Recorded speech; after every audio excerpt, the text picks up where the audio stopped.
আজ আমি তোমাদের সাথে শেয়ার করছি বাঙালির একটা জনপ্রিয় রেসিপি মাছের মাথা দিয়ে বাঁধাকপির তরকারি। আমার তো এটা ভীষণ ভালো লাগে খেতে, আর তোমাদেরও আশা করি অনেকেরই খুবই ভালো লাগবে এটা খেতে। খুব তাড়াতাড়ি কিভাবে এই মাছের মাথা দিয়ে বাঁধাকপিটা বানাবে সেটাই তোমাদের সাথে আজকে আমি শেয়ার করার জন্য চলে এসেছি। তো মাছের মাথা দিয়ে বাঁধাকপি বানানোর জন্য আমি এখানে একটা ছোটো মতন বাঁধাকপি নিয়ে নিয়েছি, আর সেটাকে এবার সরু সরু লম্বা লম্বা করে কেটে নিতে হবে। এই শীতকালের দুপুরে গরম গরম ধোয়া ওঠা ভাত আর তার সাথেই মাছের মাথা দিয়ে বাঁধাকপির তরকারির কম্বিনেশনটা একদম অসাধারণ। তোমরা কে কে পছন্দ করো কমেন্টে অবশ্যই জানাবে। এদিকে দেখো বাঁধাকপিটা আমার কাটা হয়ে গেছে, আর তারপরে আমি এখানে নিয়ে নেবো আলু। আমি এখানে টোটাল 3টে আলু নিয়েছি, তোমরা চাইলে কম বেশি ইউজ করতে পারো। এবার আলুগুলোকে এরকম ডুমু ডুমু করে কেটে নেব। আলুগুলোকে কেটে ভালো করে ধুয়ে একটা সাইডে রাখবো, আর তারপরে নিয়ে নেব একটা প্রেশার কুকার, আর তাতে দিয়ে দেবো বাঁধাকপিগুলো, আর বাঁধাকপির ওপরে দিয়ে দেবো আলুগুলোকে।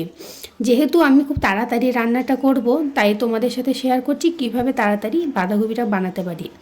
আর ওপরে দিয়ে দিলাম নুন, আর তারপরে ওই 2 টেবিল চামচ মতন জল দিলাম। তারপরে একটা সিটি আমি দিয়েছিলাম মাঝারি আঁচে, আর কোনো সিটি কিন্তু আমি দিইনি। আর এইদিকে আমি পেঁয়াজ কেটে নিয়েছি 2টো, আর নিয়ে নিয়েছি রসুন। পর একটা হামাল দিস্তায় রসুনটাকে ভালো করে বেটে নেব। আর তোমাদেরকে দেখানো হয়নি, তারপরে আমি একটুখানি আদাও বেটে নিয়েছিলাম রসুনের সাথে, সেটার ভিডিওটা না স্কিপ হয়ে গেছে। তো তোমরা এখানে আদা রসুন দুটোই ইউজ করতে পারো, মানে 1 চা চামচ আদা 1 চা চামচ রসুন বাটা। এরপরে কড়াইয়ে তেল দিয়ে কাতলা মাছের মাথা এখানে নুন হলুদ দিয়ে মাখানো ছিল আগের থেকে, সেটাকে এখানে ভেজে নেব।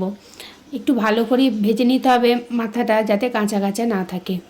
আমি এদিকে এক হাতে কড়াইয়ের ঢাকাটা ধরে আছি, কেননা মাছের মাথাগুলো তেলে দেওয়ার সাথে সাথেই তেলটা এমনভাবে ভাজতে লাগে, সেই ভয়ে এক হাতে ঢাকাটা দিয়ে দিয়ে আমি ভাজছিলাম।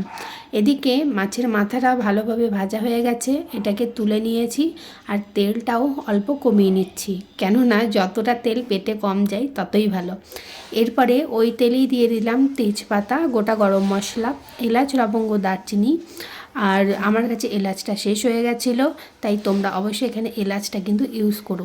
এরপরে পেঁয়াজ কুচিগুলোকে দিয়ে ভালোভাবে একটু ভেজে নিয়েছি। তারপরে এখানে 2টো ছোটো সাইজের আমি টমেটো ইউজ করছি, তো টমেটোগুলোকেও কিউব কিউব করে কেটে নিয়ে পেঁয়াজের সাথে দিয়ে দিলাম। এরপরে আদা রসুন বাটা দিয়ে দিচ্ছে এখানে। তারপরে ওই হামাল দিস্তা ধোয়া জলটা দিয়ে দিলাম, কেননা ওর গায়ে গায়ে অনেকটা লেগে থাকে মশলা।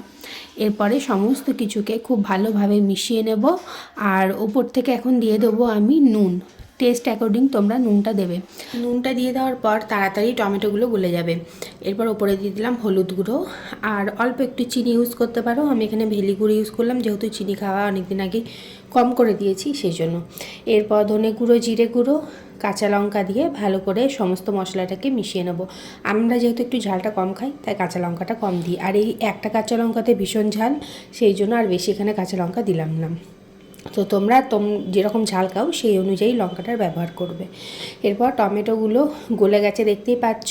আমি 5 মিনিট কম আঁচে এটাকে রান্না করেছিলাম, মানে ঢাকা দিয়ে রেখেছিলাম। তারপর টমেটোগুলোকে ভালো করে খুন্তি দিয়ে গলিয়ে নিয়ে ভালো করে মশলার সাথে মিশিয়ে নেব, আর তারপরে অ্যাড করে দেবো ওই সেদ্ধ করে রাখা বাঁধাকপিটা। এরপর বাঁধাকপি আর মশলা সমস্ত কিছুকে খুব ভালোভাবে মিশিয়ে নেব বেশ কিছুক্ষণ ধরে। এদিকে বাঁধাকপিটা মেশাতে মেশাতে তোমরা বলে ফেলো তো কে কোনখান থেকে আমার ভিডিওটা দেখছো, আর আমার ভিডিওগুলো দেখতে তোমাদের কেমন লাগে একটা করে অবশ্যই কমেন্ট করে জানিও। এদিকে দেখো বাঁধাকপিটা মেশানো হয়ে গেছে, আমি ওপরে মাছের মাথা দুটো দিয়ে ঢাকা দিয়ে রেখে দিলাম। এরপর প্রায় 6 থেকে 7 মিনিট পর ঢাকাটা খুললাম, আর তারপরে মাছের মাথাটাকে হালকা করে একটু একটু করে ভেঙে দিচ্ছি, যাতে ওই মাছের মাথার আর কি গন্ধটা গোটা বাঁধাকপির মধ্যেই চলে আসে। এরপর হালকা হালকা করে মাছের মাথাটা ভেঙে ভেঙে আমি বাঁধাকপিটার সাথে মিশিয়ে দেব। এই বাঁধাকপির টেস্টটা এত ভালো হয়েছিল না খেতে, তোমরা অবশ্যই একবার ট্রাই করে দেখো। তোমরা কে কে মাছের মাথা দিয়ে বাঁধাকপি খেতে ভালোবাসো সেটাও কমেন্টে অবশ্যই জানিও। তো সবশেষে আমি এখানে দিয়ে দিলাম গরম মশলা, আর গরম মশলাটা দিয়ে ভালো করে বাঁধাকপিটাকে নেড়ে চেড়ে নেব। আমার বাঁধাকপিটা অলমোস্ট রেডি হয়ে গেছে, আর অল্প অল্প একটু জল আছে, ওই জন্য আরেকটু আমি নেড়ে নিচ্ছিলাম। এবার বাঁধাকপিটাকে আমি নামিয়ে নেব, আর তারপরে গরম গরম ভাতের সঙ্গে সার্ভ করব বাঁধাকপির তরকারি মাছের মাথা দিয়ে। দারুণ টেস্টি হয়েছিল কিন্তু খেতে। আজকে এই ভিডিওটা তাহলে এখানেই শেষ করছি। সবাই খুব ভালো থাকবে, সুস্থ থাকবে, আর জানাবে আজকের বাঁধাকপি রেসিপিটা তোমাদের কেমন লাগলো। আমার ভিডিও ভালো লাগলে আমার পেজটাকে ফলো করে দিও, আর যদি ইউটিউব থেকে দেখে থাকো তাহলে চ্যানেলটাকে সাবস্ক্রাইব করে পাশে থেকো। আবার দেখা হবে অন্য কোনো দিন অন্য কোনো এক নতুন ভিডিওতে। আজকের মতন এইটুকুই, টাটা সবাইকে।